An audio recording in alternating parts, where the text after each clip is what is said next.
Good morning, everyone. My name is Cheng and the president of the FWE. Welcome to join us. And I just want to start this way. And we are living in the multiple crises the world right now. And COVID-19 and the crisis of the global commons and the crisis of the international relations, crisis of the global governance. All of this and gave us tremendously challenge and how we can face this. But the worst is to come based on the research in 84 countries and the MIT reckons that the total number of the cases will climb to 200 million to 600 million by spring year 2021. At that point, between 1.4 million and 3.7 million people will have died. Even then, 90% of the world population will still be vulnerable. COVID-19 is here for a while, at least everybody knows. The vulnerable will be afraid to go out, and innovation still will slow. Many people will feel ill, and some of them will die. It is clear to us, you may have lost the interest in pandemic. It has not lost the interest in you. We are educators. We care about education. So 500 million children miss out on the education during the lockdowns. They lost their access to school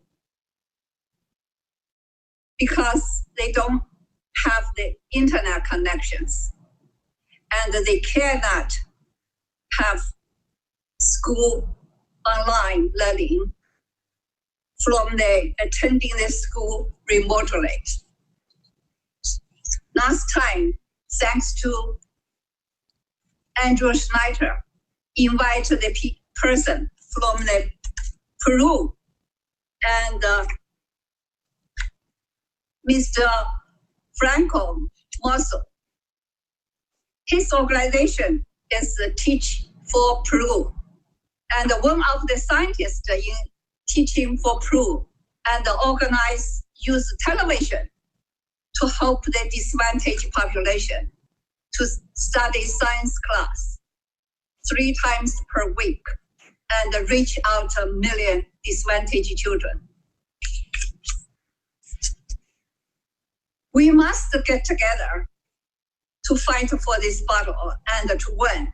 And because FWE is stand there and to working with you and to have you guiding us, we want to thank you, OECD and the director,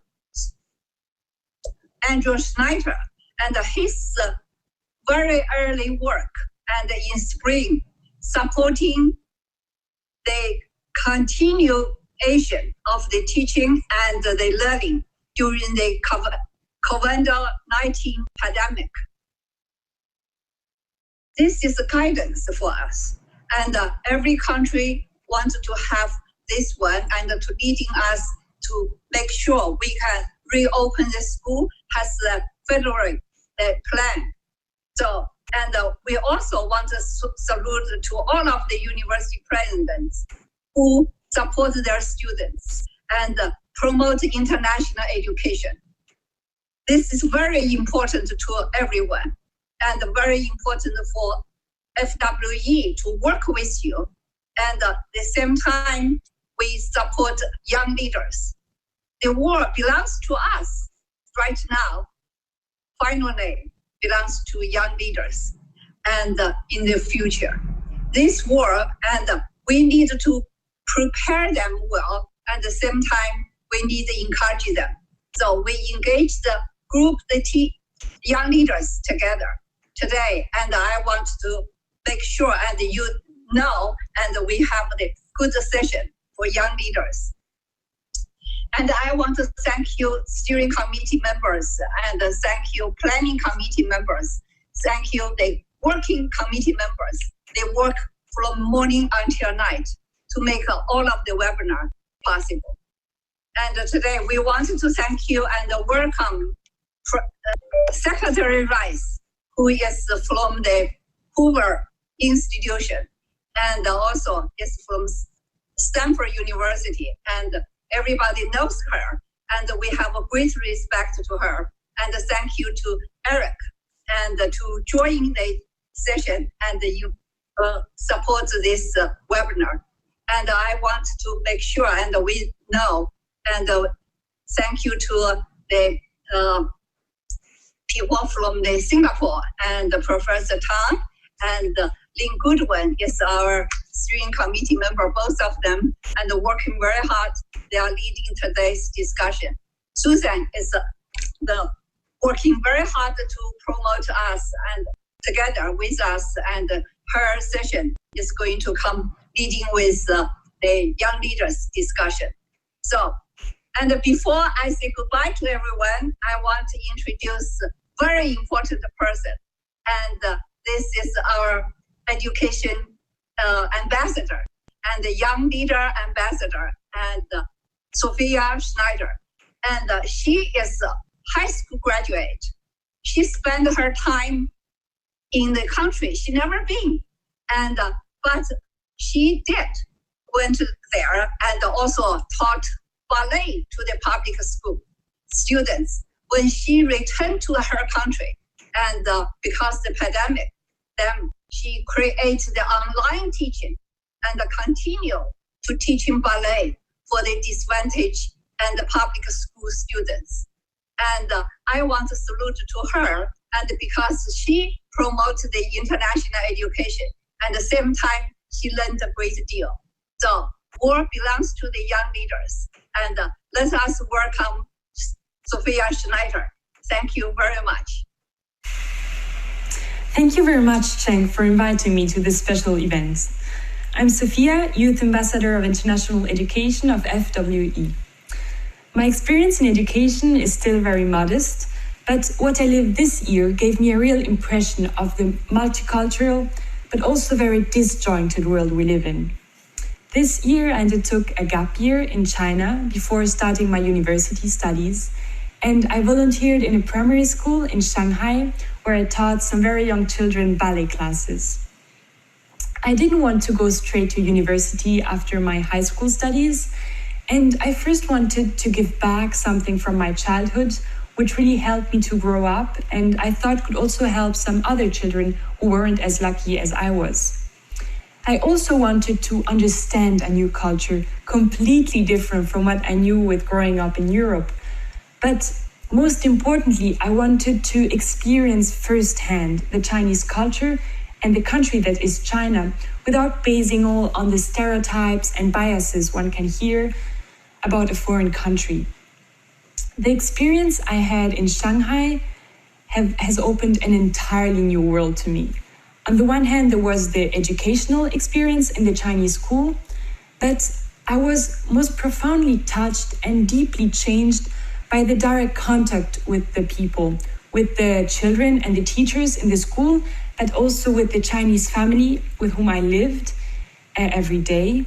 And I do believe it is through this social experience and direct contact with the local people that I really understood the habits and the customs of the country. And also through the friendships I created, I sort of became part of the community and do still feel as if a part of me is ingrained in that region of the globe.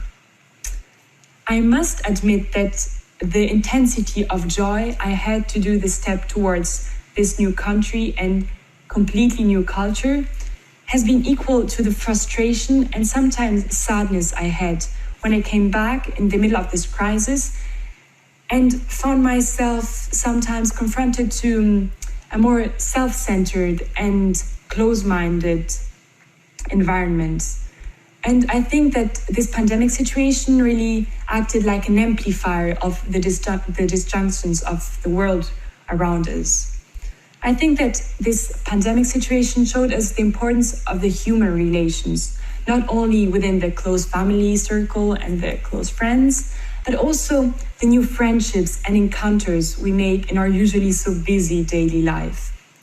I hope the young generation has the opportunity to open their heart and their mind to newness, to a new way of thinking, of looking at the world, to new cultures, to a new country. And I think this COVID crisis context is a real good time to initiate a better understanding across national and cultural borders. The willingness and capacity to see the world through different lenses and to appreciate different cultures, different ways of thinking, and different countries is the key of the 21st century. And I think education plays the central role in this. Education shouldn't be just the abstract learning of a dozen of school subjects, but it should really be the opportunity for children to explore various ways to look at the world and to understand it through the prism of cultures. And I think it is the ideal time to initiate a more international understanding and cooperation, and to switch from the fear of difference and its consequence, which is racism, to an appreciation of difference and a curiosity of newness. And education is the key player for the switch on which we can all act. Thank you very much. Welcome to this discussion of the Forum for World Education. I'm Eric Hanashek. I'm a senior fellow at the Hoover Institution of Stanford University. Well, we all know that this is a strange time for schools, where schools at all levels are being quite disrupted. Today, we're going to explore a little bit about higher education, which has some special aspects. In the United States, in particular, the involvement of foreign students makes higher education different than K-12 education. And for this discussion, we have the privilege of talking about these issues with Secretary Condoleezza Rice. She is really uniquely suited to discuss this and the role of foreign students at U.S. universities and how that interacts with COVID-19. Secretary Rice has a PhD in political science and has spent her career moving in between government service and teaching in the universities. In terms of government service, she has been National Security Advisor to President George W. Bush and then became the Secretary of State. At the university, she's taught at the School of Humanities and Arts and the Business School at Stanford University, and she's been the provost at the university. Condi, thanks for joining us. Great to be with you, Rick. Let me just start right in, because in the United States, foreign students have been attending U.S. universities in larger and larger numbers. Could you give us your views on how foreign students at Stanford and elsewhere fit in? How does it go with international cooperation and other things? Well, first of all, thank you for having me on, and I look forward to our conversation about education. And let me start with the question that you asked about foreign students. I am a big advocate of the exchange of students between countries. I believe it's important that foreign students come to the United States. I think it's important that American students go to foreign countries. Not only is there no other experience like studying in a country that is not your own, but it is also just a life-changing experience. It's not just the education that you receive, but it's the opportunity to be in another place, to understand another culture, to have to live in that culture. I spent 5 pretty lonely months in the Soviet Union back at the end of the 1970s, studying Russian language.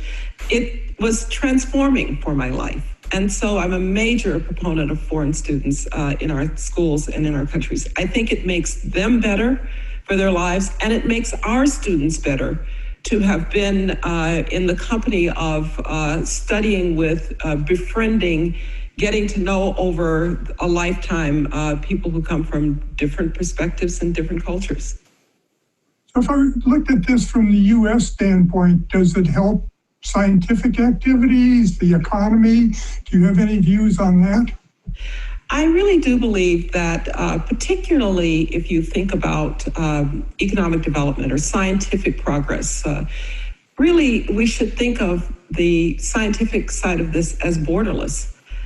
One of the things that I remember when I was provost, that when I would read the folders of people we were about to appoint to the faculty, and I would read the biographies, and I would read the vitae, it was very often the case that there were citations in articles from across the world, because scientists understood that scientific progress and scientific knowledge ought to be holistic for everything that's known in the world, that human knowledge ought to have no boundaries.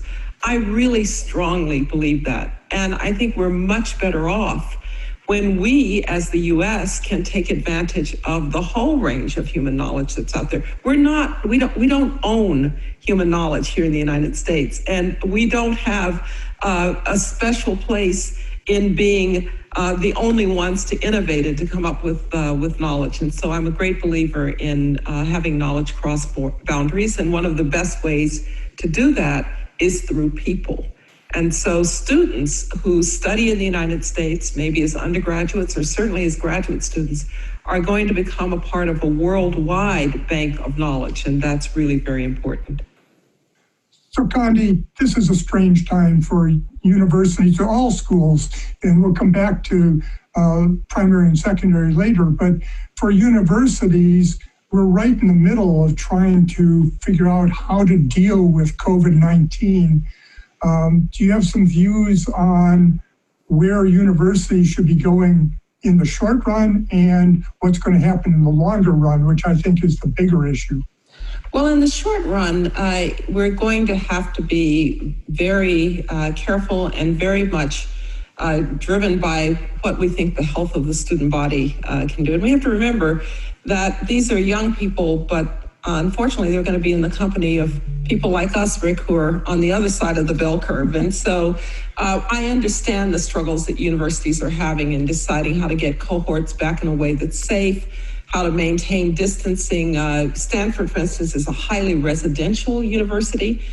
So how do you deal with having people live together and not spread the disease? I understand that these are very difficult problems, but I really do hope that we're going to be able to have a hybrid model, at least. I think there are lots of classes that can be taught online. I'm actually a proponent of more of a hybrid model as we go forward, because there's some courses, large courses in the sciences, large courses, introductory courses, that I think actually can be taught just as well online, where pace of learning can be more personalized for students. And so I think those are good things.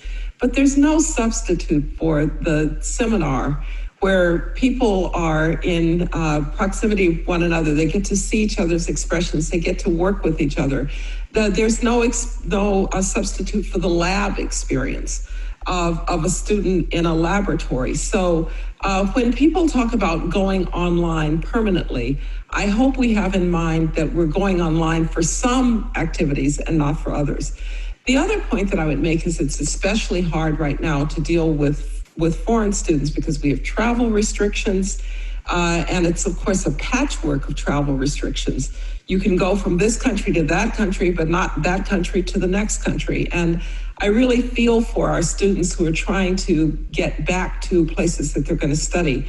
I'm relieved that yesterday, actually, the administration rescinded what would have been a very harmful practice of saying that if you're studying online, you have to leave the country. That would have been total chaos logistically.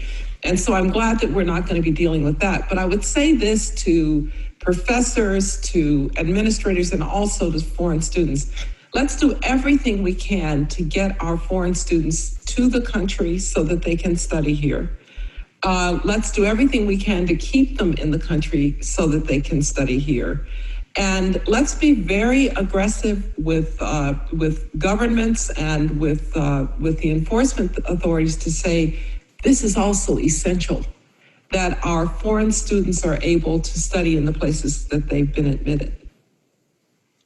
So I thought that the big problem with universities is that they're designed to minimize social distance rather than maximize social distance. They are. And the question is, in your view of the world, where we go to more online and so forth, will we be changing that model?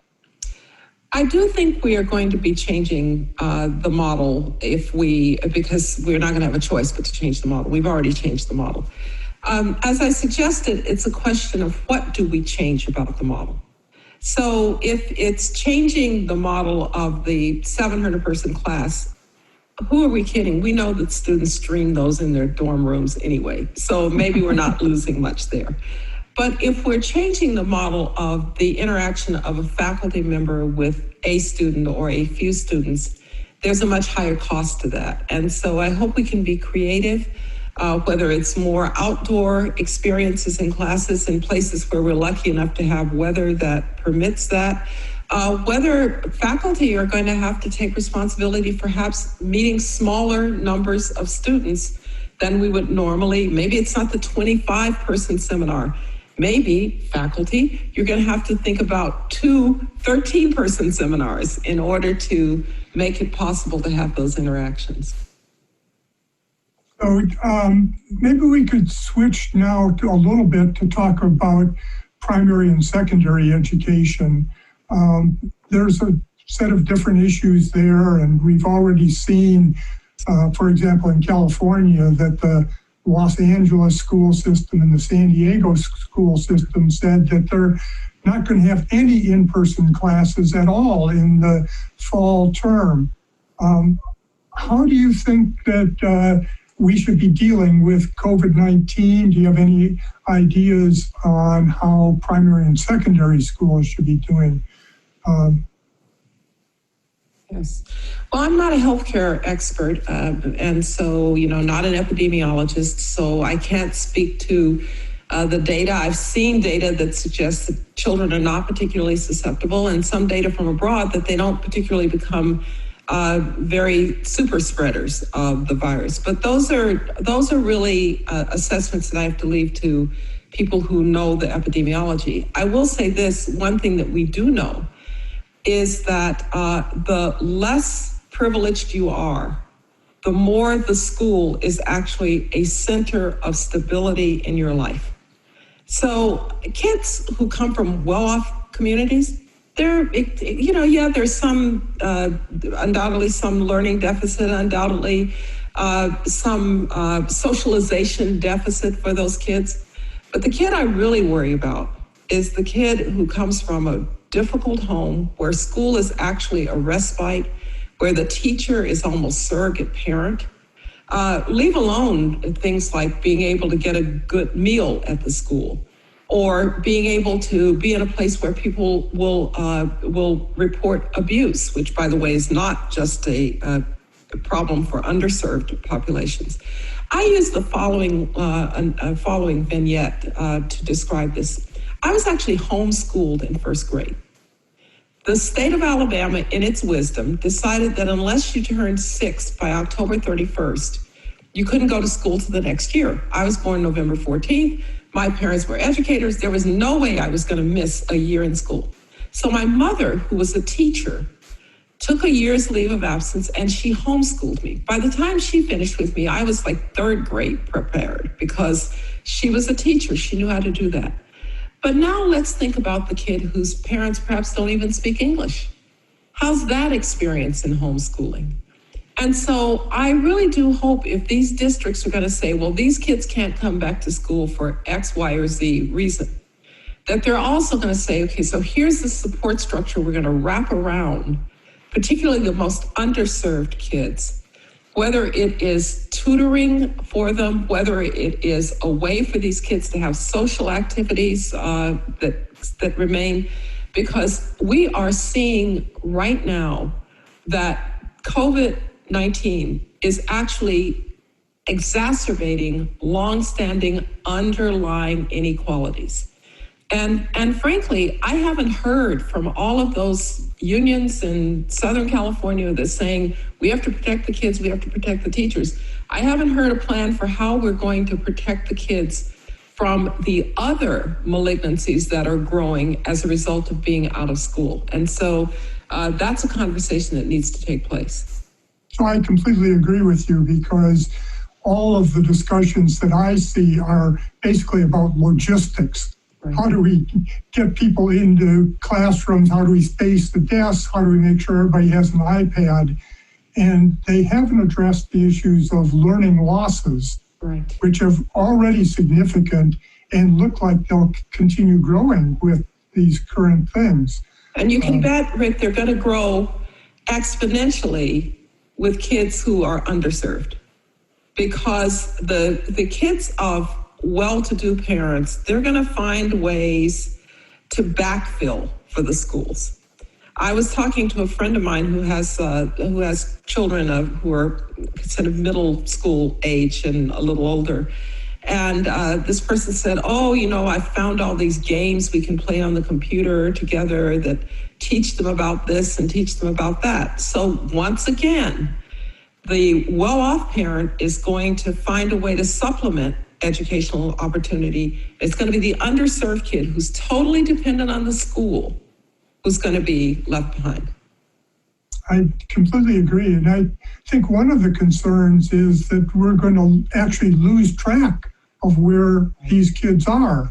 There's a lot of movement to, I think, misplaced, take the advantage of the COVID-19 to end all testing, all accountability, and so forth in the schools. Yes, and that is a terrible idea.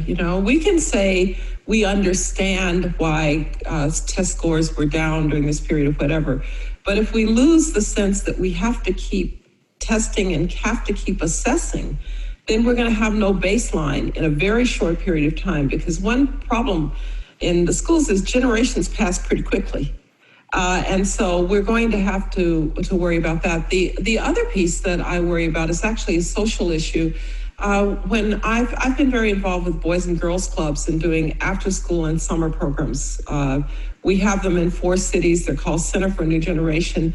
And they're basically for strivers. They're not for the talented 10th. They're for kids who really just want to get better. And they're overwhelmingly underserved populations.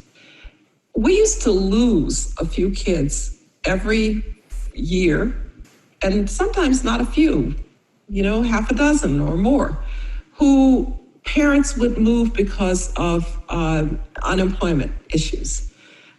When we had kids who were undocumented, they'd go back across the border and never come back. And so the school and these programs were a way of keeping account of these kids and making sure that they, in a sense, had a place to report into.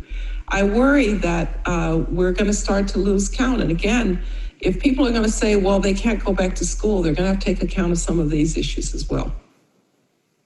So some people have phrased this as the biggest problem is getting more money into the schools. Do you think that's true? When I look at the statistics on where we've spent money in districts like the District of Columbia, which I'm going to give a number here. I may not be right about this, but I think I remember that it's one of the second highest funding pools in the country. And yet, if you look at results, it's at the bottom of the barrel.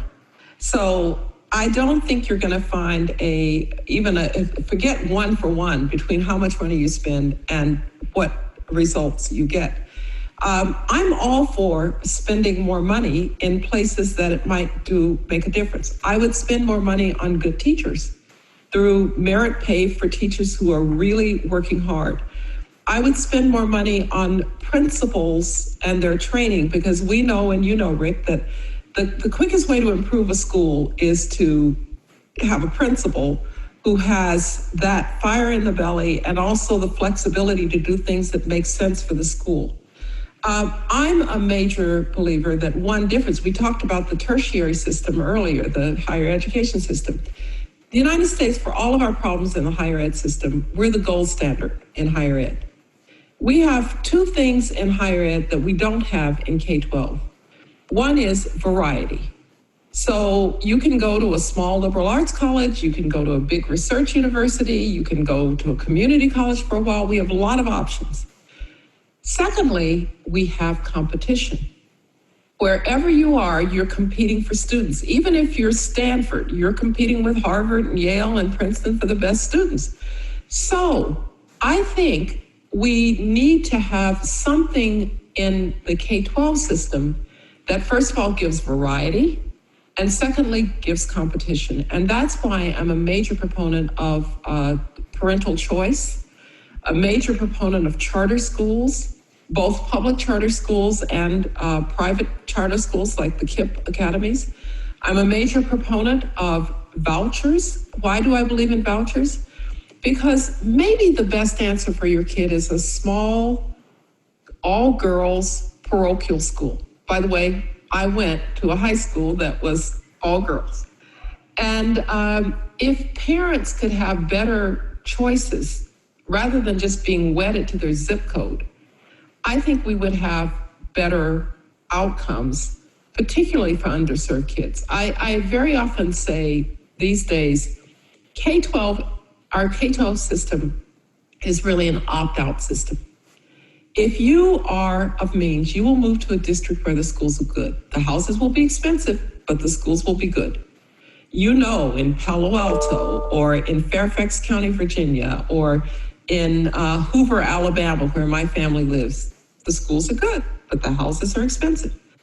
Now, if you're really wealthy, you'll send your kids to private schools. So who's stuck in failing neighborhood schools? Poor kids. And their parents don't therefore have the choices that these other parents have. And so when I'm angriest about this, Rick, I say, if you want to write an editorial in the Washington Post that says we shouldn't have school choice because it is robbing the public schools, send your kids to Anacostia to school and you can write that editorial. But don't send them to Sidwell Friends and write that editorial. Secretary Rice, thank you so much for participating in this session. For the audience, you can see why we at the Hoover Institution are so pleased that Secretary Rice will become the director of the Hoover Institution on September 1. Thank you again, Condi. Thank you so much, Rick. Great to be with you.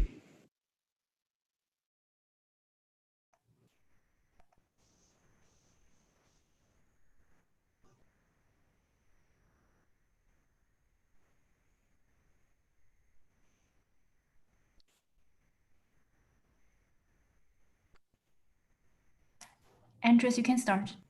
Good, and thank you for inviting me. And I must say, what a brilliant interview. I think in these times of the pandemic, online learning has really become the lifeline for not just universities, but also schools. And as Secretary Rice explained so well, there's so much we can do to use technology to make learning more relevant, more engaging, more personal, more adaptive, and more social. But I think Secretary Rice made a really important point also when she said that learning is never just a transactional experience. Learning is primarily a relational, a social experience. It's the reason why young people go to university and actually pay a lot of money for it isn't to consume online content. And by the way, universities haven't even figured out a great job to do that. The reason why young people go to university is to meet great people, to talk with faculty, to develop firsthand experience in a laboratory, to engage with other students, to experience social life on campus, to experience and understand different kinds of countries and cultures. I think really very important. And no technology is going to provide a real substitute for this. And if universities will not be able to rethink their value proposition post the pandemic in terms of that student experience, they're going to face a very hard time. And you can see that reflected already in falling student numbers of fee-paying international students. This isn't just about governments restricting access and travel and things like this, but simply about students having second thoughts whether their investment is going to be worth what they will get in return in this context. The question whether universities will have the time, the resources, the expertise to change their value proposition for students. And that includes, switching to high quality hybrid teaching, as Secretary Rice explained, developing high quality coursework. Now that requires huge investments, but I think that's going to be the test of truth, and low quality videotaping of lectures is not going to do that trick. And a lot of what Secretary Rice said about universities applies to schools too, and I think to our efforts to reopening them. So I want to share a few kind of thoughts with you on that front. First of all, this hasn't, getting back to the situation prior to the pandemic is not such a desirable scenario. If you think about how our world has changed since the early 2000s in terms of technology, changing almost anything in our kind of lives. And then you look at the quality of learning as measured by our PISA assessments, and you can see in the principal industrialized countries, these are the wealthy countries, this is us. You can see basically almost no change in the quality of learning outcomes. You have just 1 in 10 students, actually less than 1 in 10 students, being able to distinguish a fact from an opinion in a fairly complex context. Well, yes, it's up from 7% in 20 years ago. But we live in a radically different world. So getting back to the status quo should not be the goal of reopening our education systems. And Secretary Rice made it very important as well, and that is much of what our education systems are framed in huge social disparities, and we got very used to that. If you take the United States, the performance of the poorest kids and the performance of the wealthiest kids, it spans the world. And, some people say, well, that's inevitable. That's a matter of family background, not the education systems. But then you take a country like Portugal, and you can see actually the similar poor kids in Portugal do as well as, at least the medium low performing students in the US. And if you take, the poorest kids from the 4 provinces in China that we had in PISA, you can see they do as well as the average kid in the United States. So our poverty need not be destiny. I'm a great friend as well of school choice and, and introducing variability and competition in the education system, but we should not relieve governments of their responsibility to offer parents good choices and to close that gap on the supply side as well. So I think there's a lot more that we need to do and that we can do together, that we need to learn together from it. Country performance varies hugely. Some people say, well, we just need more time, more money, more time. And there is actually already huge variability in the time that you can see students spend learning. If you look, you add up learning time in school and learning time out of school in the United Arab Emirates, you end up with 60 hours per week. But in the left side of the slide, you can see in Finland, that's just a little bit more than half of that time. Huge variability in the volume of learning time. But when you look at productivity, you can see in Finland, students learn a lot in very little time, or Germany, Switzerland, Sweden. Whereas in the United Arab Emirates, students spend a lot of time and learn very little. And actually the United States is also on the end of low productivity. It's not about adding time. It's about raising the value that we provide in terms of student learning experiences. The quality of education will never experience the quality, exceed the quality of teaching and the quality of that learning experience. And now you come with a pandemic. This pandemic hasn't created those problems, but it's amplified them. 1.5 billion students have sort of figured out that learning is not a place, but it's an activity. Remote learning is becoming the lifeline of success. This is the reality in which we are now. And when we reopen schools, we should think about, not the past, but the future. Of course, Secretary Rice made that point as well. We need to reconcile the health dimension with the educational dimension. And actually, I'm pretty confident around the world, we see many, many very good efforts to reopen schools in safe environments. I do think it is possible for us to open schools safely. But we should also be cognizant that schools are not the super spreaders of the virus. In fact, if we want to contain the spread of the virus, we're much better off focusing on workplace social distancing, on case isolation, on household quarantine. Schools are just a modest contributor. And when you think about schools as a contributor, it's not learning mathematics, it's singing and dancing and those kinds of subjects where we need to be more careful. And that's exactly what we can see across countries. You can see most countries actually putting a lot of effort on training students, teachers, and staff on hygiene, on applying social distancing protocols. Now, that's a lot of familiarity building, on closures of some common areas in schools, and so on. There's a lot of effort actually all around the world being invested in making sure that schools are safe places. But the cost of keeping schools closed is enormous to our society, so we need to not ignore that. The big question is really whether we can reconcile those kind of social distancing protocols with innovative pedagogy. When you actually look at some of the data, you can see that only about 22% of countries are planning to return to the kind of normal kind of site-based learning that we knew before the pandemic. Most countries are looking towards a progressive return of students, now combining classroom-based teaching and learning in shifts. Capacity constraints will limit student participation. And a big part of the answer, and actually Secretary Rice made that point really as well, is about hybrid learning. Look at the yellow bar here. You can see over 50% of cases around in the OECD area are looking to hybrid learning as the new normal, not an exception, not an add-on. It means that some students will learn at the school some things. Other students will learn, in other learning environments. We will think much harder about who do we serve best with what learning environment, and what kind of content and delivery will be most appropriate.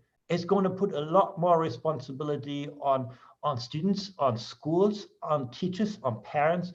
It will require that we make learning more of a whole of society experience than just a schooling experience. But that is the new normal, as our survey in May revealed it. I think it shows that the post-COVID area will be quite different.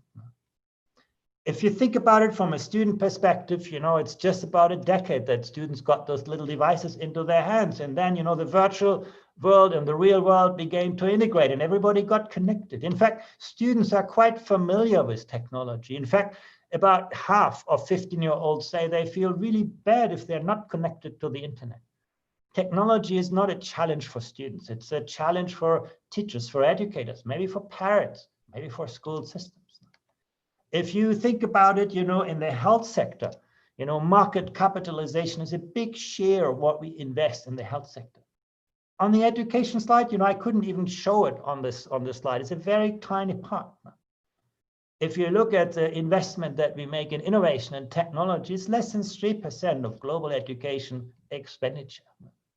We at innovation technology are still quite remote to our thinking about education. Yes, we expect that to change. In 2025, it's going to grow in absolute terms and even in relative terms. I think technology expenditure will be a bigger pie. And I think this crisis is certainly going to amplify that trend. But it's still a very modest contribution compared with the health sector and other kind of sectors. Where is the money going to go? Well, you can see virtual reality, augmented reality, a big share of that pie. Now, why should students learn about an experiment and listen to the results of an experiment rather than doing this in a virtual laboratory? Now, we have those kinds of technology, artificial intelligence, robotics, blockchain. Those are the big parts of the edtech expenditure picture all around the world. And if you think about those things, no country is going to go this alone. This is something we will only succeed to integrate technology into our schools and design new learning environments by working together across borders. That is very clear, as we do in other disciplines. And you can see that already here. The balance is hugely shifting. If you think about, in 2014, the United States was the most dominant player when it comes to global education venture capital. In 2015, United States and China were sort of even. If you look in 2018, over 2/3 or about 2/3 of the expenditure comes from China alone.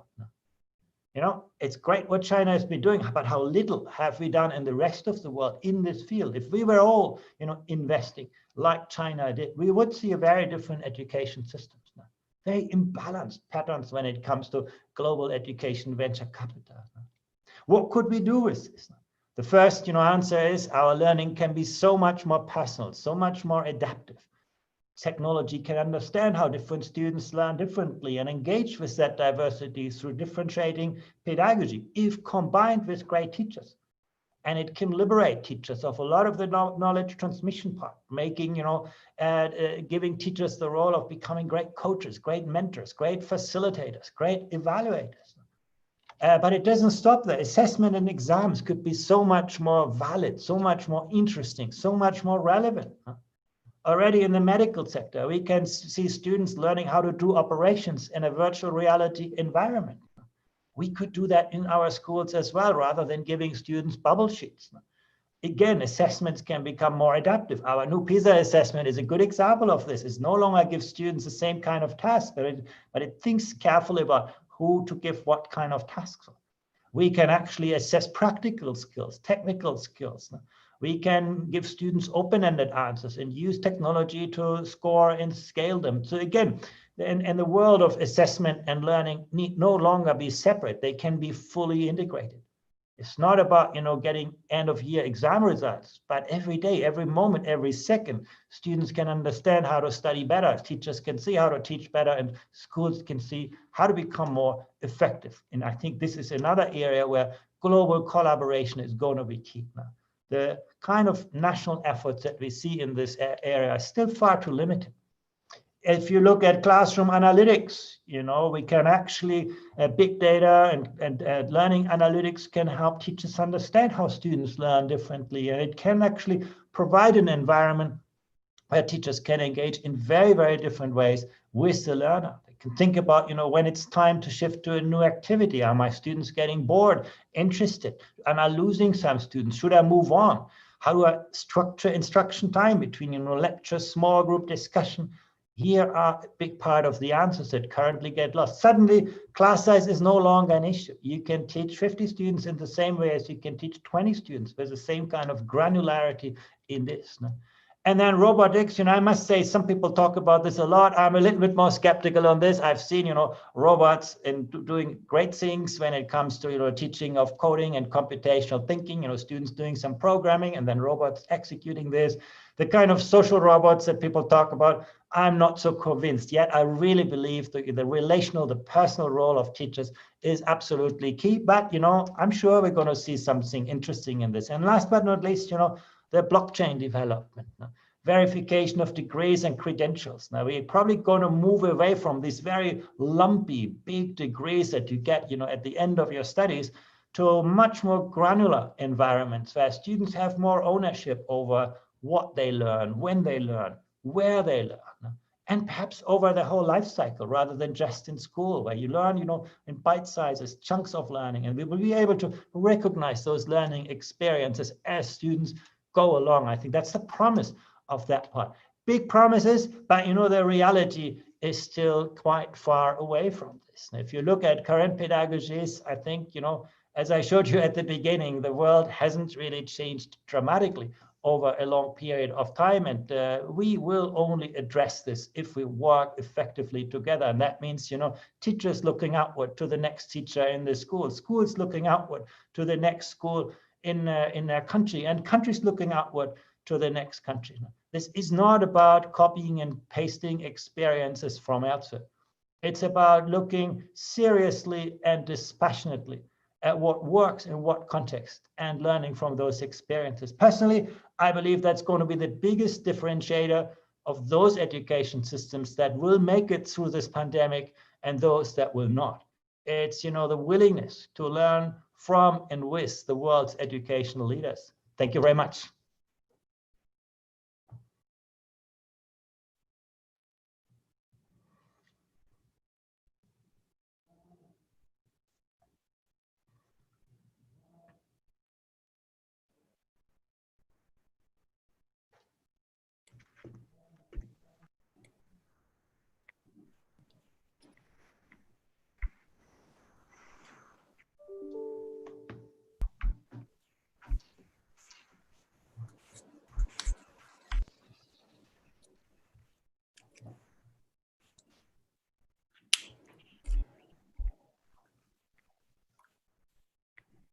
So I think it's time for us to start our next session. I'll say good morning, good afternoon, good evening, everyone.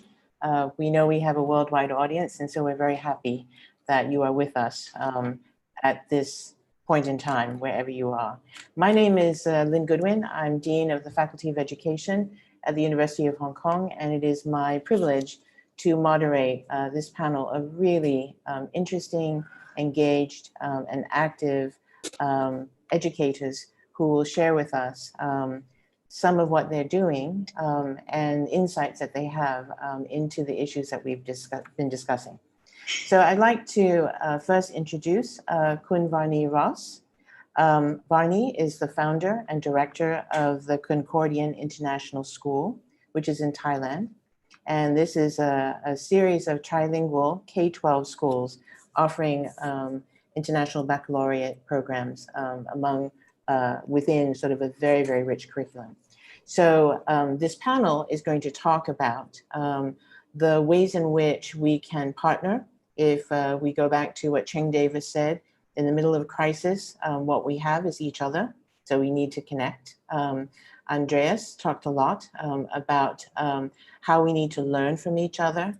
Our young ambassador talked a great deal about so much that there is to learn in the world. And so our panelists are going to speak from their own experience for a few minutes each about ways in which they have worked, developed partnerships, created networks during this extraordinary time. Kun Ross? Yes. Good morning, everyone, or good morning or good afternoon. We actually, in Thailand, since we were one of the destinations who first got notified with COVID, because we have a high number of visitors from China.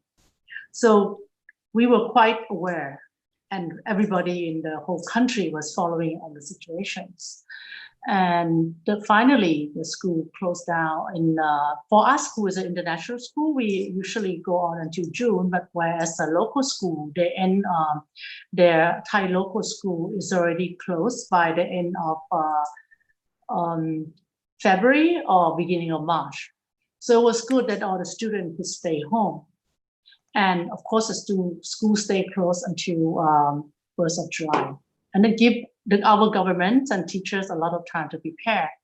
But for my school, when we closed down on March, it was still we just finished our third quarters. So we have to go online. All classes went online. And for high school, we found that, there's no problem. Kids can participate well, even from 6th grade up. For primary year, where we are project-based, is a little bit more difficult. But for early year, it's probably most difficult, to be able to teach online to the little one. The teacher have to prepare a lot, videotape themselves, make sure everything is correct. And then we work with parents to work with the kid online. And that was something we have never done before, because we have kids as young as 2.5 years old, all the way up to 12th grade. But the most difficult one is probably the early years. But that was still easy because that is at home and everybody is safe. Right now, Thailand have reopened since July 1st. So this have been 22 days now for Thai school. And the way they do it is that if the classroom is too crowded, then half of the class come and half of the class stay home and learn online. And they take turn to come to school. And then maybe assign more homework. So they only go to school.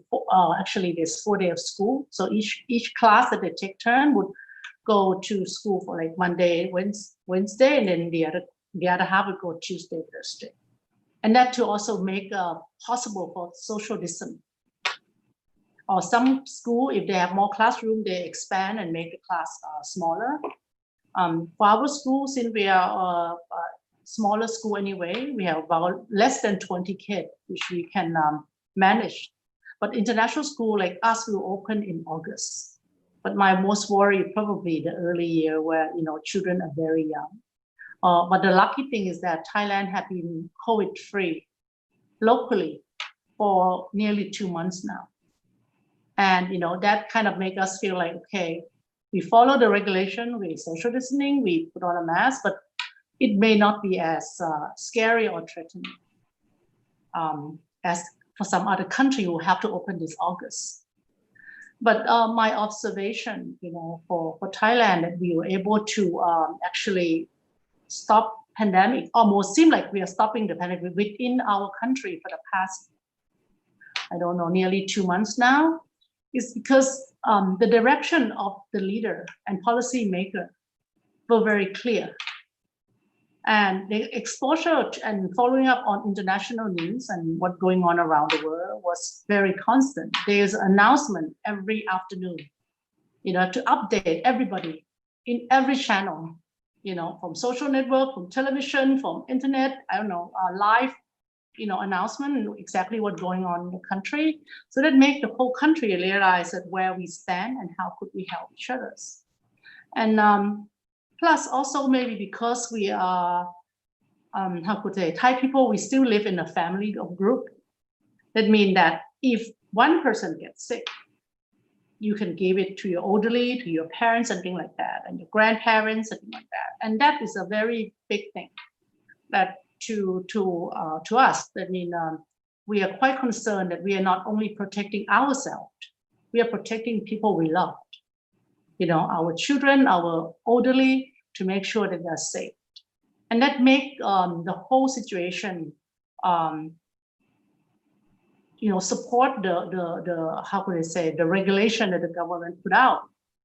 It's not that we follow because of the law, but I believe that we follow because we care for people who live around us, and we have compassion for those around us. That if we get sick, it's not only going to be us who get sick. There'll be a lot of people around us who get sick, especially the one we loved.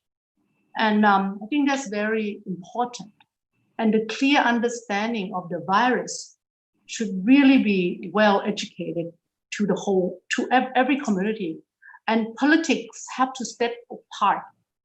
Because in Thailand, even the opposition did not came out and oppose all the policy, safety policy and closing down of the business or something like that. That make us be able to step out from the situation sooner.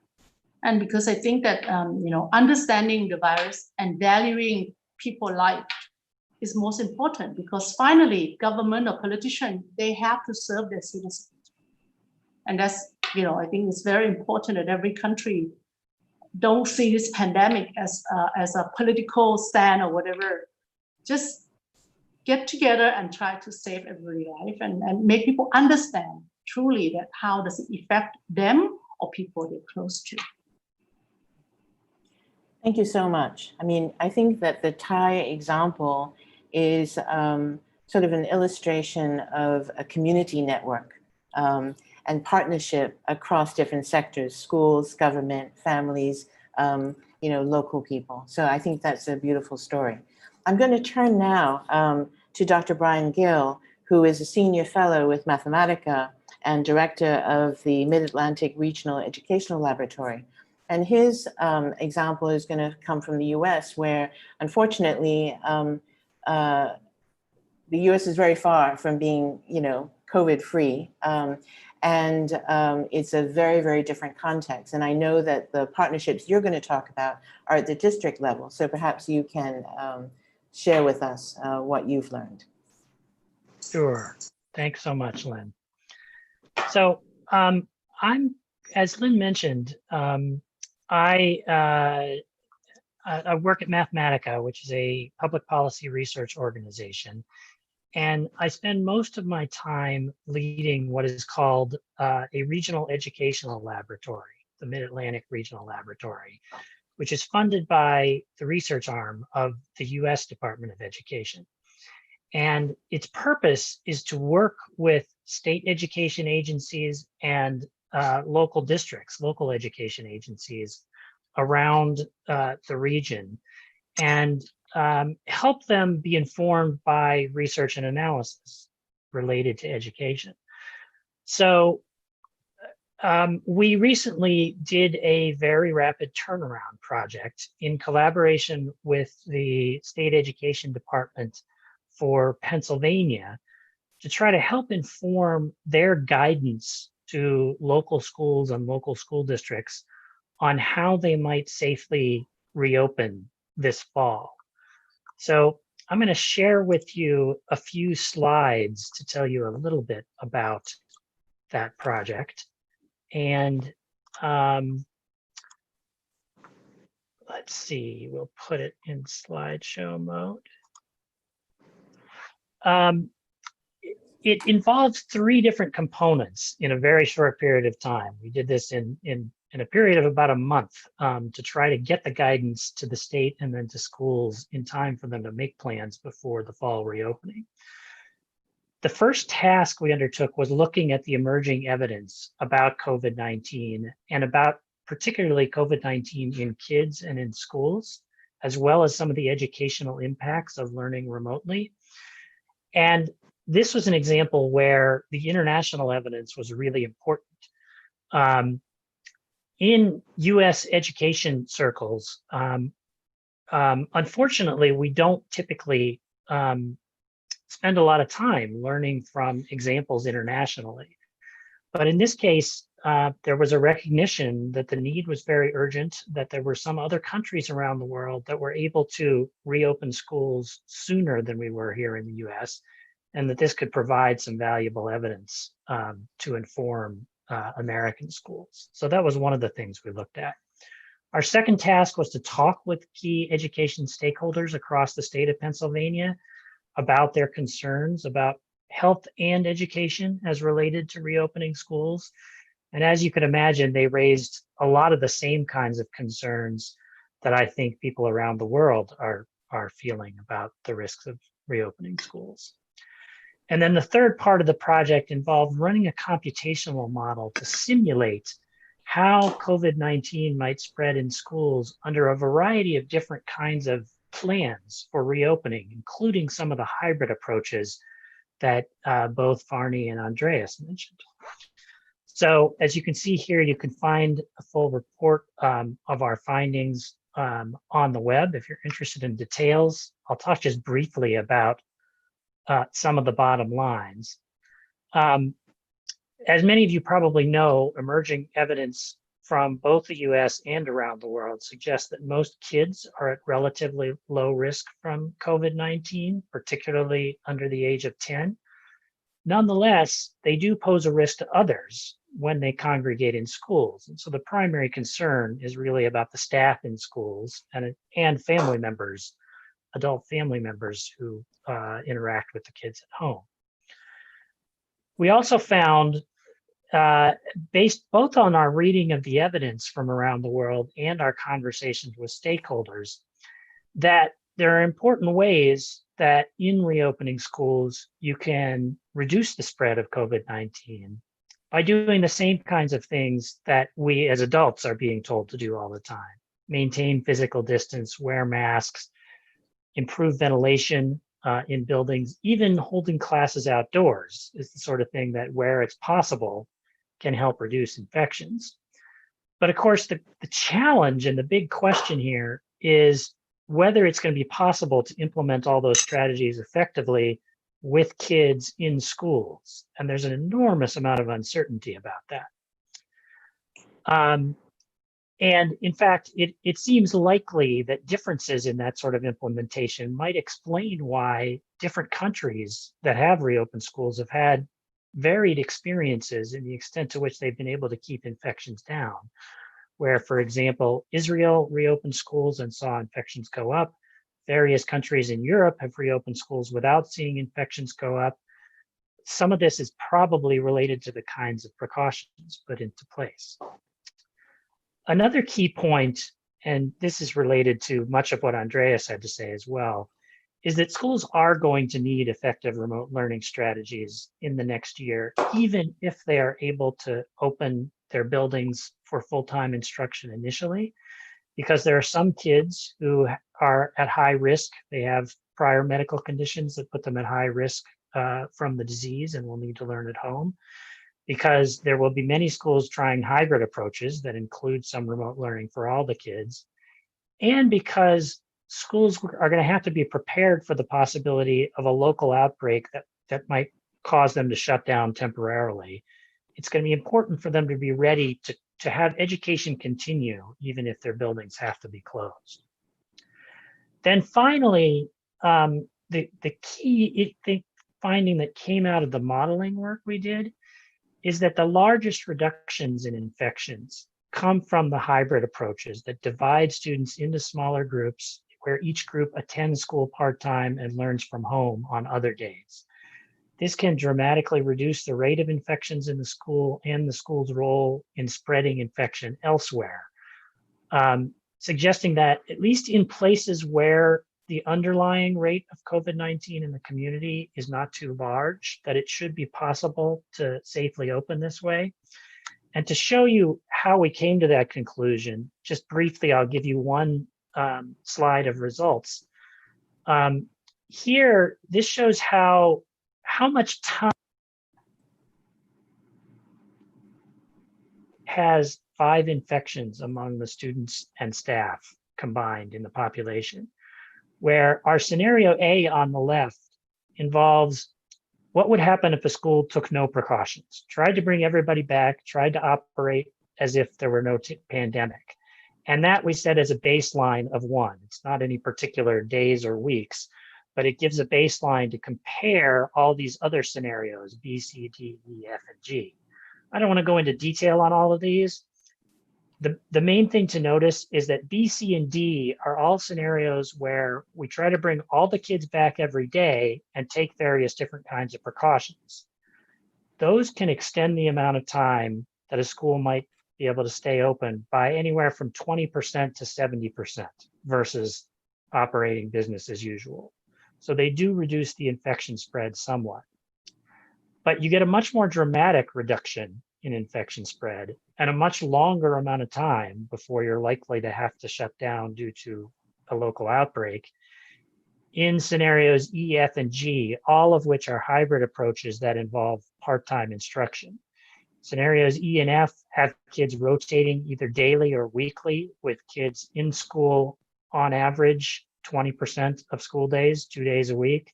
Scenario G is sort of the most cautious and has kids divided into 5 different very small groups where each group attends only 1 day a week.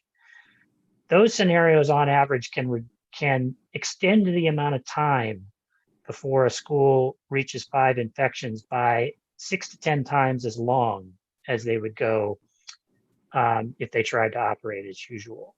So the kinds of hybrid approaches that Andreas talked about and that Varney also mentioned have the advantage that they dramatically reduce the number of contacts that each kid and each teacher has in school. And therefore, they can limit the spread of infection, even if it turns out that kids aren't very good at wearing masks all day long and maintaining distance.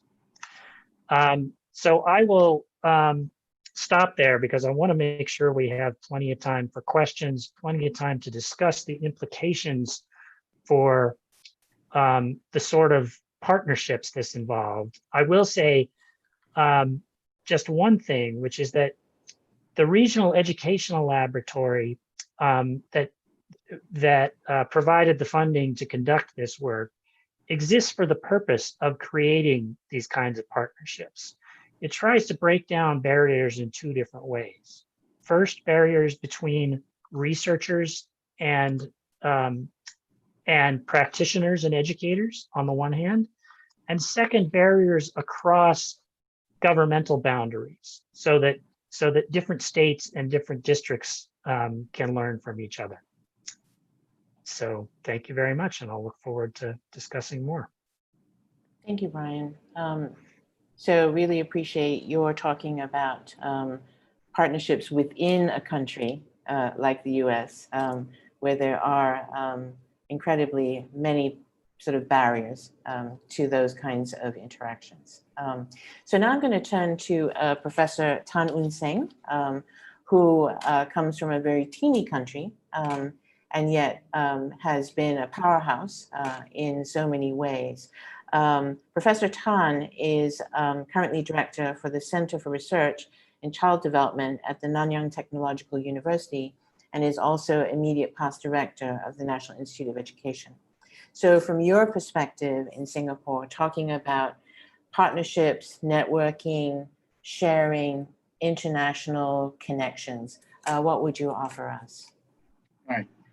Thank you very much, Lynn. So I really enjoy all the discussion this morning or evening. Well, I want to say from a few perspectives. So first, I think we all recognize the impact on vulnerable groups that we all were always talking about. That and we think in terms of the low SES group and so on. So being the director of the Center for Research in Child Development, I have to make a voice for the children. So children indeed, you know, are one of the key most important group that we should pay attention to. And I refer not just to the primary children, but the preschool, from the infant to the nursery to the kindergarten. So while we talk a lot about schools many times, this group don't seem to be paid attention to. So, but I'm glad to share that in Singapore, actually, when we reopened school, the first group that we got back were the preschool children, right? So for many reasons, as you know, when you look at the vulnerable families, right? When you talk about the learning of the child, when you talk about loss of learning, actually the loss of learning, even for somebody, a kid in the nursery, is very, very critical, right? And we know that school makes a lot of difference, right, for the child in more about the lower SES families. So getting the preschool children back was really an important priority, and that was actually what we did. We got the first group of students that we got back when we reopened school actually were the preschool children, and of course we ensure that there was all the necessary precautions and things like that. And we have actually reopened schools for already 9 weeks. Starting from preschool and then, of course, across the entire sector to the secondary school and high school. And indeed, as many of your data pointed out, schools are hardly, you know, the cause of any spread of the disease. And so far in this whole 9 weeks, hardly any case. And in fact, if there were case, it was not to the children, but when we trace it, it was the adults who somehow were involved in the school. So indeed, you know, we have discovered that actually, if you were to have very clear procedures and communication, schools are the best place to ensure high fidelity to everything that you want them to do, right? Then, of course, I think the other point is that I think the sense of the fact that the children have the right to learn is very, very important.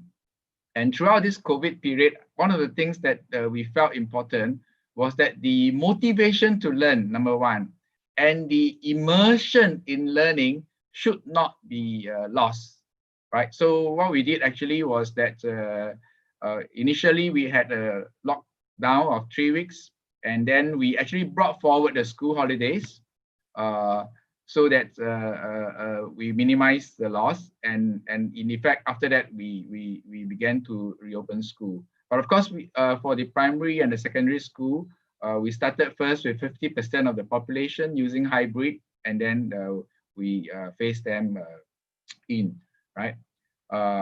So that's the one point I want to make. The second point I want to make is that with respect to pedagogy, and as many people have alluded to this, despite the fact that we always talk about e-learning long before that, when we plunge into home-based learning, and when you do extended immersive learning, that's where you find that many of the pedagogies are not necessarily the most effective. And this points to the fact that we really have to change education, because the way we do education timetabling is, number one, fragmented.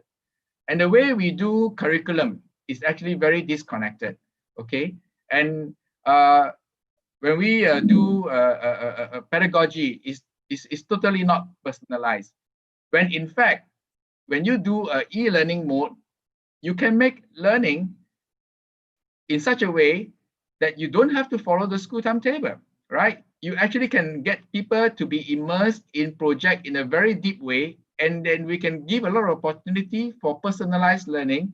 Students to, for once, really read, go in depth, and learning something that they would like to do on a project basis, problem-based basis, immersive basis, right? So this change, this mindset change of providing this kind of a learning, hasn't happened that much, because the teacher is still very concerned with disseminating, when in actual fact, the teacher should be concerned with designing, right? So when you actually do the online environment, actually you now have a lot of liberty, right, to do the design. But unfortunately, maybe because of our obsession with the current curriculum and exams, we still use a lot of the old model to operate in this hybrid. So I think moving forward, that shift really has to happen, and that involve an innovative mindset change. So the other thing I want to say is that actually in terms of the education process, this has been also tremendous opportunity for students to really face a real world situation. And in fact, many of the teachers took the opportunity to teach people the science pertaining to the disease and all the associated methods. So it's a great opportunity, right, to learn of the education pertaining to disease control and things like that, and then also social responsibility, right? So this whole period has been very, very, very powerful, right? In the way we educate our children on the science aspect, the sociology, the social responsibility aspect, the humanity aspect of learning. So the fourth thing I want to say, and this will be my last point, is that indeed, so all I think a lot of the things that we talk and we do, I think never before in the world have we collaborated and shared so much. This forum is just one of them, and I think many of us who are here has been talking to countless forums. I mean, never before that we will be talking across to colleagues in Russia, in the Arab world, in the US, in Asia and so on. But we have been sharing, all these things. So I think education is doing quite well in this aspect. So I will just stop there, and then we can take questions. Great, thanks so much.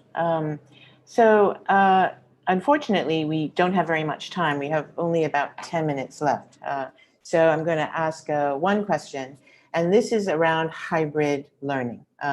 Each of you has mentioned this in some way. And when I think about hybrid learning, of course, I think about teachers. And one thing that this pandemic has helped us realize is the centrality of teachers. So any conversation, any thoughts that we had for a moment that AI would take over teachers, just the way computers were going to, just the way TV was, forget it, it's not going to happen. But teaching obviously is going to be different.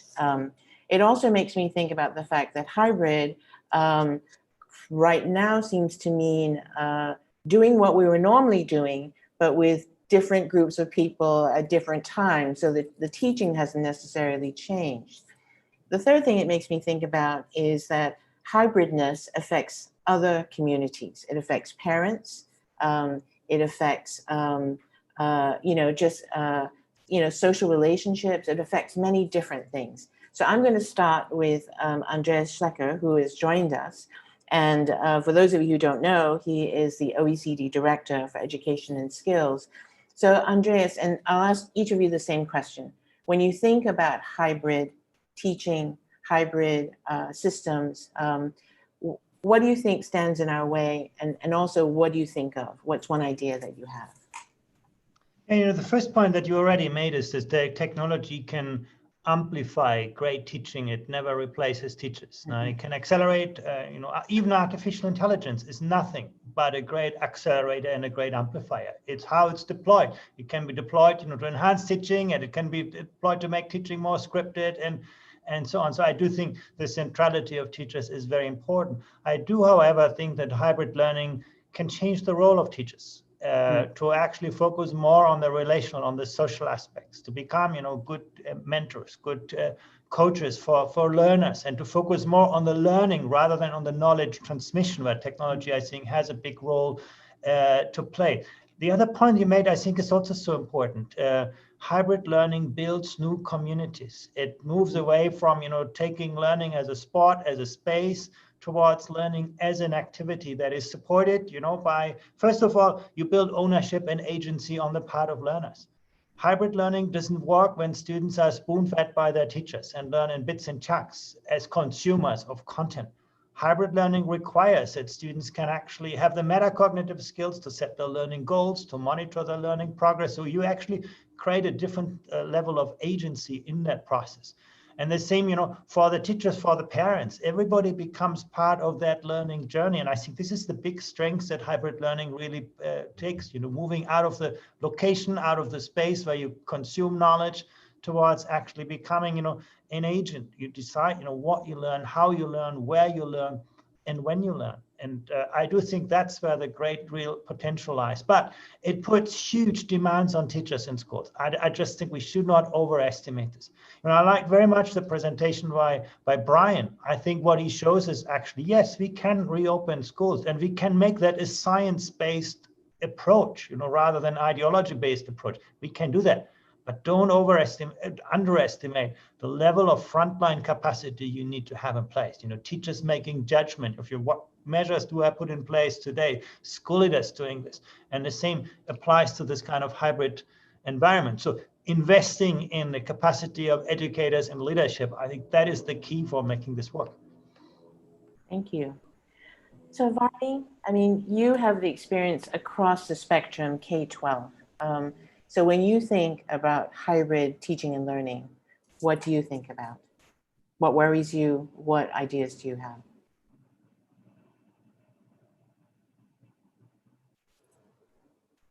Oh, I think you're muted.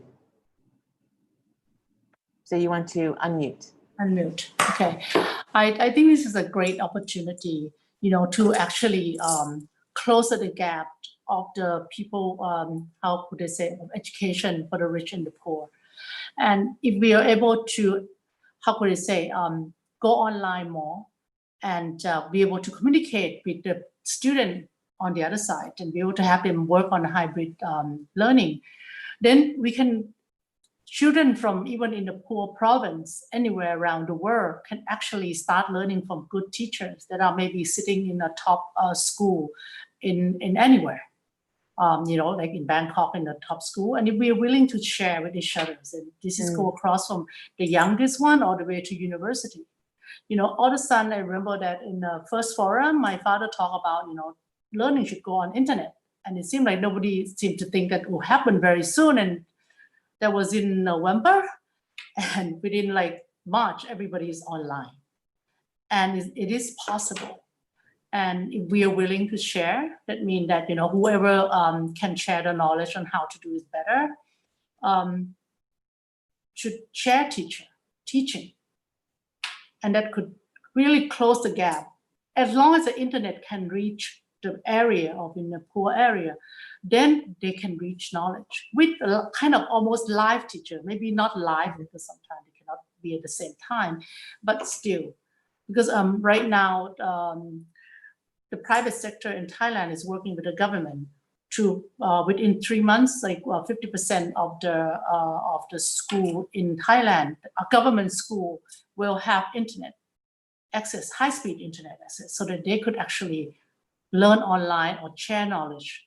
And actually, because of our lack of teacher for a long time, our late King Rama and I have already established like a long-distance learning through satellite TV for a long time. and corporate, like telecommunication, cable TV, like True Corporation, have worked for 20 years to put national curriculum online. And that's because we have, like, far away in the mountain, we have one teacher who teach first grade to sixth grade. And so this time, if every school willing to share, that would be really a great thing. If you have a best math teacher for third grade, put them online, tape them and share them with the school that don't have, or you have because like right now, if you try to find a physics teacher or a computer science teacher, it's extremely difficult. If any school have such teacher for that can be shared online, every school will benefit anywhere that they can reach on the internet, and hopefully, internet will be able to reach in many poor areas around the world, and more sharing and translation of the language will even closer the gaps for learning. Thank you so much. It makes me think about the Peruvian schools that Cheng talked about in the beginning, and the use of television. That there are technologies that may not be cutting edge technologies, but they are technologies that can be very useful. So what you've done is you've opened up the conversation to redefine where a classroom is, who students are, who a teacher is. It's not just people with knowledge, but it could be older students working with younger students, etc.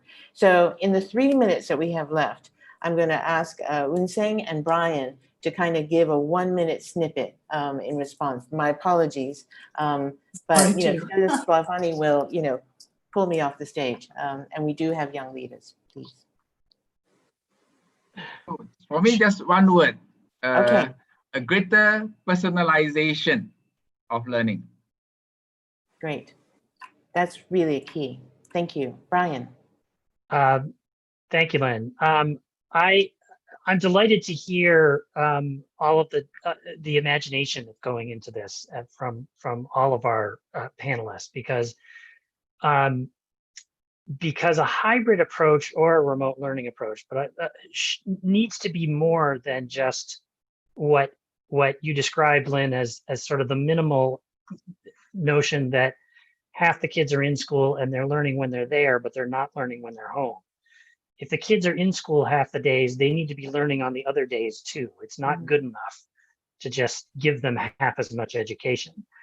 And I think Unseng, Varney, and Andreas have all pointed to the possibility that even though it's going to be very demanding of educators to make this change, because they will have to do things quite differently than what they've done before, that there are opportunities to do better in some ways than what we've done in the past. I've heard even of one example, Success Academies, charter schools in New York City, where when they went to remote learning, they did something much like what Varney just described, where they said, we're going to have some teachers who are especially good at teaching a particular math lesson, teach those to all the kids in all our schools, and other teachers are assigned to do individual interaction online. So that's the kind of creativity that we can hope will get to the point where, as Andreas suggested, we're not only trying to get back to where we were before, but make schools better than they used to be. This is the Forum for World Education.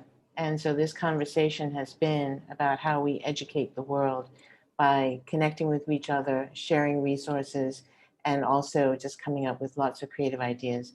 I am so sorry that I have to end this conversation, but I want to thank all the panelists. You've been amazing, and you've really given us a lot to think about. So everyone, give your appreciation through thumbs up or what have you, and do share this conversation and the ideas that you've heard. Thanks so much, everyone. Thank you.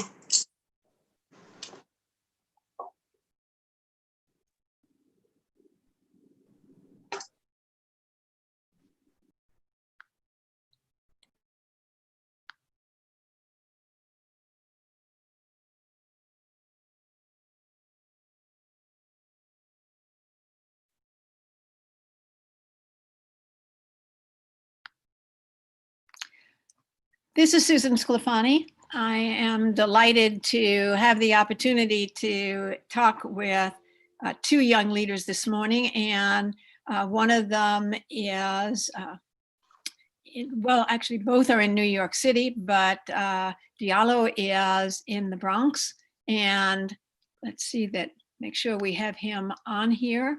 Yep, I'm here. Why don't you start, Diallo, by telling us what Young Leaders is and how you got involved. Thank you, Suzanne. Thank you so much. So before just I think I said a little bit about what is the Young Leader about. I'm gonna just summarize how we came about, the why we exist. So as the world know right now, we are living in a unique time today. The normalists we used to have face a tremendous challenge. The emergence of new technology and the rise of artificial intelligence have drastically altered the skill that businesses require of the employee. Conflict, violence, and persecution have driven millions of people out of their homes and school, resulting in the highest number of refugees since World War II. Climate change has impacted people and planet in far rich way than ever before. Global pandemics such as COVID-19 are shaking society as its very core by disturbing everyday life. These global crises will alter the shape and affect our lives the most in the long term. Education systems around the world have so far failed to respond to this technological innovation. They have grown increasingly out of step with the demand of the global economy and the ability to respond to the worldwide epidemic, such as COVID-19. Nationalism and globalization seem to further disconnect instead of merging for strength. The need to collaborate and communicate across sectors and nations is needed more than ever. How do we tackle such challenges and ease misunderstanding as a global community and contribute to the society, peace, and good by cultivating a new generation of young people to work together? Addressing these challenges will require innovative thinking and a range of new approaches. Young, passionate people will be central to response to these conflict that we have. It is essential to have young people voice heard and idea implemented. Now, this is why we exist. The Forum for World Education Young Leaders bring together young leaders from across the globe to share ideas and best practices for global education and to collaborate with education, political, and business leaders to find new solutions. The group include risk-taking entrepreneurs, passionate educators, and young politicians like myself. These young leaders have a unique understanding and sincere desire to share the perspective with people in power and to create a policy to more closely align education to the need of the workforce and the society we live in. The group is composed of 32 bright and passionate leaders from 19 countries, all under the age of 40. The Young Leader Program convened the first time in last forum, World Educational Forum in Paris in 2019. So this is how I got involved into this program last year, 2019, and this is how we got about it. So young, passionate people and coming together to shape the educational system around the globe. Thank you. And say a little bit about what you've been focusing on in terms of ensuring that disadvantaged students in the South Bronx have opportunities for improving their education. Yeah, thanks for that question. As as just to couple of facts about New York City and New York State as a whole. New York City public schools are the most economically and racially segregated public school in the country. In addition to this, New York has the poorest congressional district in the United States and one of the richest congressional districts in the country. That's why it came to no surprise last year, New York City was ranked number 4 most unequal city in the United States, according to Bloomberg analysis. This is a high level of inequality that have been upsetting many people around the globe. We can see this through multiple protests and demonstration. The Bronx, the South Bronx, New York City, that housed the poorest congressional district, the congressional district 15 in the country. The Bronx, the Bronx, New York City School District 9, which is almost all part of the South Bronx, have the lowest graduation rate and the highest dropout rate compared to the overall New York State. So in addition to all these existing challenges, we have food insecurity in the Bronx and health crisis, as the Bronx has the highest asthma rate in the country, in the United States. So we can imagine now with all these challenges, therefore it came to no shock that the COVID-19 pandemic will worsen this situation, because these are the facts before the pandemic, and with all this segregational stuff in the country. So we can imagine when the New York City system, educational system, move remotely, and there will be many challenges of these underserved communities and underrepresented communities. So one of the problems we face, the people face with a lack of devices, students face with lack of devices, technological devices, students face with, lack of a Wi-Fi, internet connection in their house. And parents were struggling to help their kids with homework, because most of these underserved community was a high school dropout or middle school dropout. And we had many immigrant families living in this underserved community that couldn't even speak English or couldn't help their kid. So luckily, we have an educational organization that have been around for 5 years, helping underserved community to increase the graduation rate and in these communities. So what we did, we launched an online tutoring program. The way it works was, we recruited, sign up hundreds volunteers that sign up for 5 to 10 hours a week, given their time, and we was matching these volunteers with students based on their needs and subjects, and to help these students with their homework and some other stuff. So that's what we did to help these easing the burden on this family to finish the spring semester. And we'll continue this program for the fall semester. In addition to that program, we are aiming to add another program to that, which we call a mentorship program that we have. We call the mentorship Each One Lift One. The way it's structured is, let's say if we take a high school student or a middle school student that are interested in, for example, in computer science, in technology. So we match that high school student or middle school student to a senior college student that are studying computer science. So that person can mentor the student, how they graduate from high school, how they graduate from middle school, what is the process.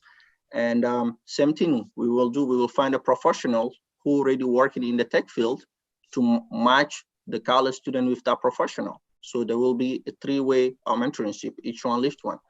This program will aim to launch with additional other product. With Chris will explain a little bit what he does, but we will try to get in collaboration with Chris startup to give a product package to the student. So this is the way we have been doing and helping to ease the burden in the community of the South Bronx. But this COVID-19 pandemic has also proven to us that the level of inequality that we face in New York City, and especially in the South Bronx, and that we need to do something about this. One of the reasons I'm running for New York City Council, that we make sure our policymaker, make a policies that will not limit the child education because of where the child live, how much the child parent makes. And this is, we need to change that. And I will hopefully in the next future leader in the New York City Council will make those laws and change those burdens in these underserved communities. Thank you so much. Before I move to Chris, I just wanted to mention that Diallo has just finished a global management and leadership program at Tsinghua University as a Schwartzman Fellow. So congratulations on that. Chris, thank you so much. Chris Kim is our next speaker, and Chris, again, is one of our young leaders who has been working with FWE. And Chris, why don't you talk about the program that you instituted in the spring and how you plan to reconstitute it as schools go back into session?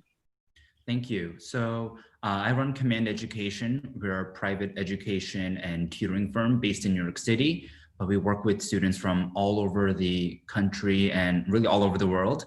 I'm based in New York City, like I said. And we've noticed that a lot of students who attend public schools, they really rely on after-school programs, after-school tutoring programs that are provided from like parent organizations, community organizations that are hosted physically at the school, whether that's for SAT prep or if that's for interview trainings, resume development. So there are a lot of extra programming that's typically available for students with the public school system that's not really designed in a classroom or traditional classroom setting within school hours. So once schools transitioned into online and remote learning, we realized that there was a gap that kind of needed to be filled. There are still going to be students every year, including those rising seniors right now who will be applying to college in the next 2-3 months, who may need additional prep for their SAT or for their ACT exams. So we want to kind of put something together in partnership with the New York City Department of Education and in partnership with Diallo and what he's working on in order to provide pro bono services for students really who need that extra prep work or need that extra advice in terms of how to navigate and prepare for the college application process. So this fall, we're going to be hosting different types of online workshops and webinars that are really informational that can help students really successfully navigate the college admissions process in the coming months. Thank you very much. And I think that what each of you is doing is very important. And I think, again, points back to why we believe that the Young Leaders Program is such a wonderful addition to the Forum for World Education. These are the young people who are going to be leading our society. These are the young people who already have determined, as Sophia mentioned, that through moving into spheres that they have not been in before, they learn so much that they can use to figure out how to give back, how to ensure that all young people, and particularly disadvantaged students who otherwise would not have that option, are able to get the mentoring they need to help them go through the process of applying to college, which for many of these students is a first-time family event, and therefore they can't rely on older brothers or sisters or parents who have already gone through this process. So I'd like to thank both of you for the work that you're doing and the work that you will continue to do in the fall. At this point, I'd like to just wrap up a little bit and to point out some of the key issues that have been raised during our seminar today. Both Sophia and Condoleezza Rice pointed out that the value of international experiences is one that certainly all of our immigrants to the United States have experienced themselves, but for many Americans, they have not had that opportunity in their families or in their lives yet. And so having the chance to engage with students from around the world is a very important and a growth opportunity for all of them. I think that, as Condoleezza Rice said, we've been struggling to find safe ways to reconnect our students to education. And that's why Brian's research is going to be so helpful for us, because it gives a plausibility to the idea of a hybrid model that perhaps school districts and school leaders across the country have been looking for, but have not yet found. So I think that work is very important. I think the other piece that has been echoed not only in Condoleezza Rice and Eric's discussion, but also by Andreas and then by Barney and Professor Cheng, is that a hybrid model can either be more of the same deadly boring lecture, or it can be an opportunity to engage students at home in projects that perhaps, as Andrea said, don't meet the usual timetable, but in fact are opportunities to enable students to take active roles, to really experience their own agency in creating projects and learning experiences for themselves that their teachers then can mentor them in. And I think that is the part of online education that we have not always looked at, but that from what I hear from educators who have tried to do the online learning the old way, students just drop out, and they have, perhaps in the classroom they dropped out behind their eyes, but now they can just drop off the webinar, and then we don't know that they're really having good opportunities to learn. But if we give them things that are of interest to them, passions of theirs that they would like to pursue, we will be able to move on to a better form of education for them.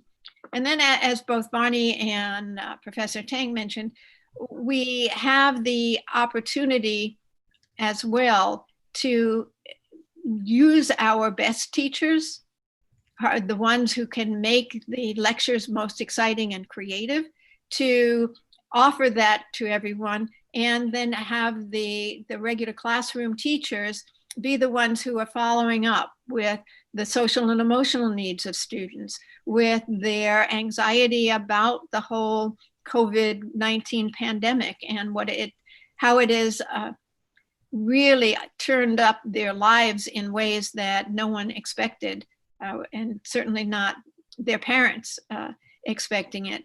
For some students, their parents are still at work, away from the home, are essential workers. And for others, their parents are trying to share that computer with them as they work from home. But in any case, I think what came clearly through all of our presentations is we would lose an enormous opportunity if we simply went back to school as it was. That was not sufficient to, as Andreas's chart showed, to give our disadvantaged students the opportunity to excel in ways that they are able to in other countries. So we know that we've got to change the ways in which we work as we reopen our schools. And I think that the challenges that our teachers face are perhaps more understandable now to the community at large when parents are trying to do this on their own. And they ask themselves, how is my teacher doing this with 20 students or 30 students when I can't even do it with my 1 or 2? So I think that is an issue that we need to continue to address. But as Lynn said, the centrality of teachers in learning is certainly paramount in everyone's mind at this point because of our experiences. And we can use, and I think it's a great thing for us to remember, technology can amplify great teachers, as Andreas said, but it is not going to amplify teachers who are struggling to use a new medium when they're very used to the old way of teaching. I'm delighted that we have our 2 young leaders with us who can talk about the fact that when they see a problem, they act. When they saw the problem in the South Bronx, or Chris was hearing it from students around the country who had participated with him in the past, they knew that they needed to step up and do more. And I think we can see from these young people, from Sophia, from Chris, from Diallo, that our future is in great hands. We have these very responsible young people who are focused on ensuring that as we move forward, everyone moves forward and not just the highly advantaged students. So we would like to thank you so much for your participation today in our webinar. We have another webinar coming forward in September that is going to talk a little more about how higher education is responding to the need to reopen and to change their strategies from what they have been doing in the past. But hopefully, as Condoleezza Rice mentioned, hopefully as they do that, they are keeping in mind that the interpersonal relationships of faculty and students, students to students, students to graduate students, are essential, absolutely essential pieces of what we need to do as we're educating our students in higher education. So thank you so much. Thank you to Cheng Davis for her leadership of the Forum for World Education, to Andreas, who I've worked with for nearly 20 years now, for his continued leadership in ensuring that we're looking at data, we're looking at trends, we are not simply looking at anecdotal evidence about what we need to do better, what we need to change, and what we need to start to do in order to improve the education of all of our children. So thank you so much to everyone, and I hope you have a great opportunity to go back to school over the next 2 months, and we will see you in September. Thank you.